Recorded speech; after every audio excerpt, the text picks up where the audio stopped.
सोलापूर दक्षिणचे उमेदवार सुभाष बापू देशमुख हे फक्त राजकारणी नाही आहेत, समाजकारणी आहेत. आणि त्यामुळे राजकारणाच्या सोबतच म्हणजे आमदार म्हणून त्यांना जी काही कर्तव्य पार पाडायची असतात ते तर ते करतातच. त्याच्याशिवाय जाऊन जे विविध सामाजिक उपक्रम, मग इथल्या सगळ्या ज्यांना कुणीच नाही आहे अशा आईबाबांना डबा पोहोचवण्यापासून सामूहिक लग्नांपासून विविध समाजोपयोगी कार्यक्रम ते करत असतात, काम करत असतात. त्यांची ती सुद्धा एक ओळख या ठिकाणी आहे. या सगळ्या त्यांच्या कामाची मी साक्षीदार आहे. मला आनंद आहे की ज्या वेळेला 5 वर्षापूर्वी भारतीय जनता पार्टीमध्ये माझा प्रवेश झाला होता तेव्हा पहिलं डायस राज्यातलं जर कुणाचं असेल तर ते सुभाष बापू देशमुखांचं होतं. आणि रक्षाबंधनांच्या त्यांच्या त्या मंगलमय अशा कार्यक्रमाला त्यांनी मला बोलवलं आणि तिथून माझी सुरुवात झालेली आहे. अर्ज माघारी घेताना सतेज बंटी पाटलांनी जी भाषा वापरली त्याच्यावरून त्यांच्यावरती भाजप जे आहे. बघा, मी तुम्हाला एक सांगते की मी एक राजकीय कार्यकर्ता विसरून जा. मी एक बाई आहे ना. त्यावेळेला त्या ताईंच्या चेहऱ्यावरचे जे अगतिकतेचे भाव होते ते बघून या राज्यातली प्रत्येक बाई हल्ली असणार. त्या कोणी साध्या सुध्या नाही आहेत, त्या छत्रपतींच्या सुनबाई आहेत. आणि संपूर्ण महाराष्ट्राने पाहिलं की छत्रपतींच्या सुनबाई बरोबर कशा पद्धतीने वागण्यात आलं. त्यांचा नवरा त्याने तिचा असा हात असा खेचून त्यांना पुढे घेतलं. त्यांचे सासरे जे तुतारीचे खासदार आहेत, छत्रपती आहेत, त्यांनी सांगितलं यांच्या समोर सही करा. ज्या दरडावणीच्या भाषेमध्ये ते त्या ठिकाणी बोलले ते सगळ्यांनी ऐकलं. त्या ताई आल्या, त्यांनी सही केली. नवऱ्याने त्यांना खेचून आणतानाचे त्यांचे चेहऱ्याचे भाव, सासऱ्याने फरमान सोडलं की यांच्या समोर सही करा, त्यावेळेला त्यांचा चेहरा, त्या ते सबमिट करायला गेल्या तेव्हा त्यांची चाल, तिथून त्या बाहेर येताना त्यांच्या चेहऱ्यावरती जी अगतिकता दिसत होती ती डोळ्यात पाणी आणणारी होती. यावर मागच्या लोकसभेमध्ये काँग्रेसचे नेता सतेज पाटील, बंटी पाटील, या बंटी पाटलांनी गादीचा मान असं म्हणत कॅम्पेनिंग केलं. मत कोणाला? छत्रपतींच्या गादीला. आणि त्याच परिवारातल्या छत्रपतींच्या सुनबाईंना दम नव्हतात तर उभारलात कसे, अशा पद्धतीची जी भाषा वापरली. किती फ्रस्ट्रेशन असू दे, तुमच्यासोबत कोणी काय केलं, तुमची कोणी घंटी वाजवली, ते बंटी भाऊनी शोधावं आता. परंतु कितीही फ्रस्ट्रेशनमध्ये असले तरी त्या ठिकाणी छत्रपतींच्या सुनबाईंचा ज्या पद्धतीने त्यांच्या घरातल्यांनी पण आणि या बंटी पाटलांनी ज्या पद्धतीने त्यांचा जे वागले, जो पाणउतारा केला तो मनाला त्रासदायक होता, आमच्या सगळ्यांसाठी वेदनादायी होता. सर्वसामान्य घरातली बाई पण म्हणत होती, आमच्या नवऱ्याची पण अशी हिंमत नाही आम्हाला असा हात धरून खेचून आणायची. या तर सुनबाई आहेत, त्या पण छत्रपती घराण्याच्या. अर्थात तो त्यांचा वैयक्तिक प्रश्न आहे. परंतु ज्या पद्धतीने त्यांना ट्रीटमेंट दिली गेली, ज्या पद्धतीने त्यांच्याशी वागलं गेलं, मी मगाशीच म्हटलं राजकीय कार्यकर्ता म्हणून सोडून द्या, पण एक बाई म्हणून मला अतिशय वेदनादायी वाटलं. त्यांच्या चेहऱ्याची अगतिकता बघवत नव्हती. त्या कुठल्या मनस्थितीत असतील ते त्यांना आणि परमेश्वरालाच माहिती. परमेश्वराने त्यांना बळ द्यावं अशी मी प्रार्थना सुद्धा करते. हेच आमचे सावत्र भाऊ सगळे. आधी म्हणले बजेटच नाही, पण आमच्या देवा भाऊनी एकदम सडेतोड उत्तर दिलं. मग म्हणले आता ही योजना बंद करा, म्हणून या काँग्रेसवाल्यांच्या, या महाविकास आघाडींच्या चेल्या चपाट्यांनी हायकोर्टामध्ये पिटिशन दाखल केली.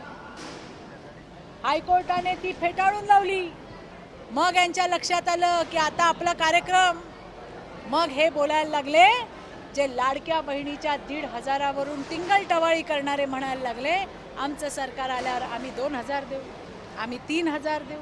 याचा अर्थ त्यांच्या लक्षात आलं, राज्यातल्या बहिणींच्या लक्षात आलं की या सावत्र भावांचा गेम काय आहे. मला विश्वास आहे, मी तुम्हाला सांगते, अहो ज्या पद्धतीने बहिणींची हेटाळणी केली गेली, एकदा ओवाळणी दिलेली कुठला भाऊ परत घेतो. हे सगळं खोटं खोटं भावा बहिणीचं नातं हे महाविकास आघाडीमध्ये, महायुतीमध्ये नाही. आणि आमचा देवाभाऊ देणारा देवाभाऊ आहे. सगळ्या बहिणींचा आशीर्वाद हा आमच्या एकनाथराव शिंदे, आमच्या देवाभाऊ, आमच्या अजितदादाच्या सोबत आहे. हे तुम्हाला मी अत्यंत जबाबदारीने सांगते.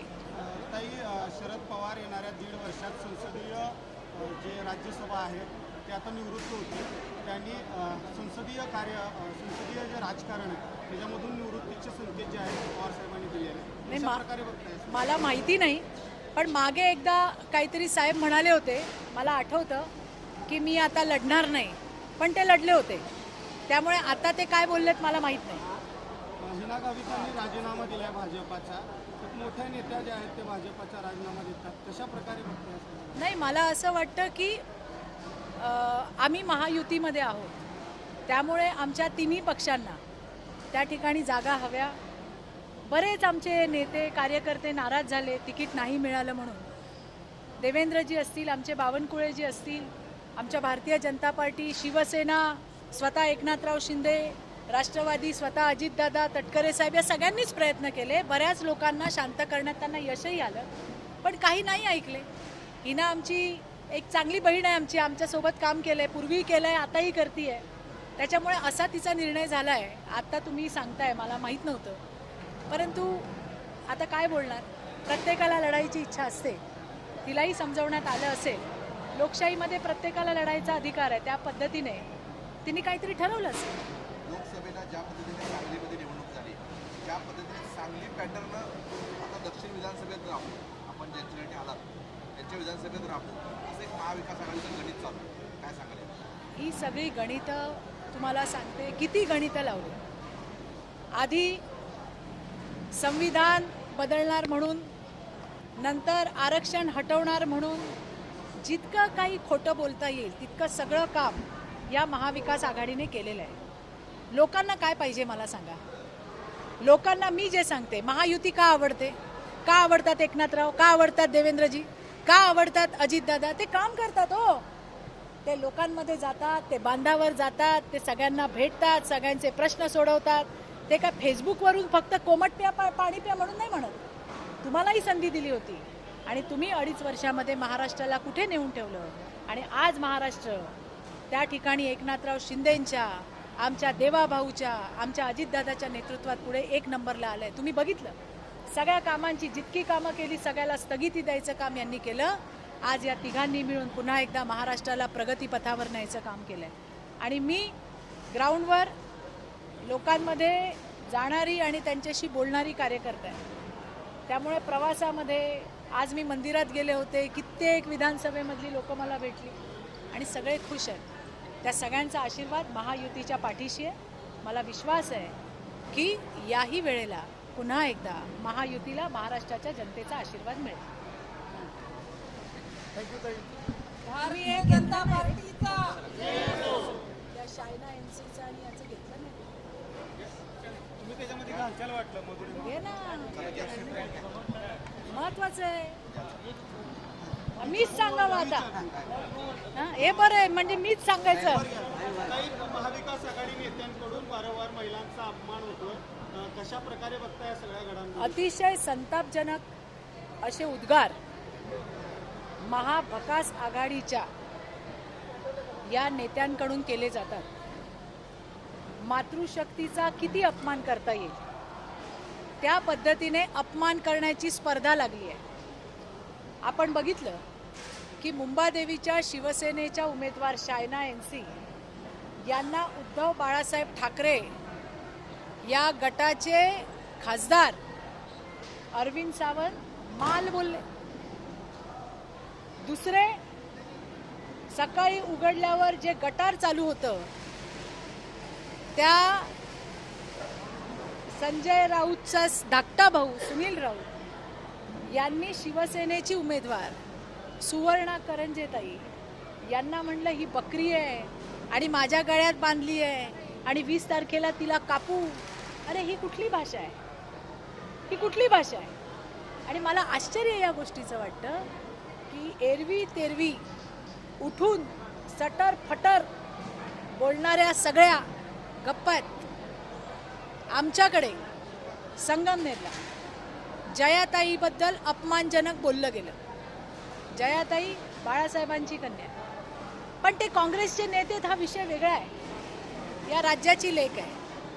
गृहमंत्री आमचे नेते देवेंद्रजींनी तात्काळ जो बोलला त्याला अटक केली, त्याच्यावर कारवाई केली.